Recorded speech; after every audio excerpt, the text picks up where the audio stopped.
So we're checking out Sting's bass line when he was with the Police. The record is Outlandos de Amor. The record was released November 2nd, 1978. Now, I specifically chose this bass line for the Sting collection because, one, it's going to highlight the reggae influence on how he would construct bass line. Two, it's kind of got a complex form in the sense of like there's a lot of sections. And so how he's going to play each section, there's kind of a genius to all of it with a lot of subtlety. So we're going to look at the reggae influence. We're going to look at his lyrical phrasing on some sections, and we're going to look at how he plays eighth notes differently to degree throughout the whole thing. Some sections are a little bit more punchy, how he articulates eighth notes, and other sections are a lot more connected and smooth. So we're going to take a look at all that. The record is at 143 beats per minute, and it is in the key of D minor. So here at the intro, he's got a 2-bar phrase that repeats, and this is the part of the song where he's going to play really lyrically. So the bass line here is, right? That's the 2-bar phrase. I'll play that again, a little bit more connected and slower. Right? And then next time around. Now what he does to make it really lyrical is it's beat 4 that really sits back on the beat.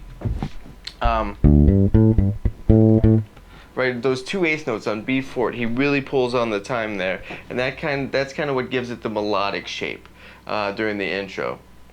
Now when he goes on into the verse, he's playing super simple. And when he gets into the verse, he's just playing the and of 1 and the downbeat of 2. But what's worth noting there at the verse is the second eighth note that falls on the downbeat of beat 2. Where he releases that note kind of within the beat, it's fat, but it's still kind of short, and it almost feels like it's just really hanging on. Like his feel there, and the note duration of where he plays beat 2 is priceless. Like, it feels amazing. So that's definitely something worth locking into for sure. Something worth being aware of when you're playing through the verse is really, again, where he's playing his note duration there, and where he's releasing his note, because it's so specific and means so much to the overall feel of the tune. Moving into the pre-chorus, he's going to straighten out his eighth notes a little bit more. So what he was doing in the intro with laying back on the time, and even what he was doing with the verse, with like really creating these specific fat notes, he kind of evens them all out when we get to the pre-chorus. Alright, so here in the chorus, the chords are going to be B flat major to G minor to A sus, each 2 bars. Total, it's a 6-bar phrase. Now here's what happens that he plays in the bass line that's kind of my favorite part of the tune, is he starts a half step below the root and does a hammer-on to the root.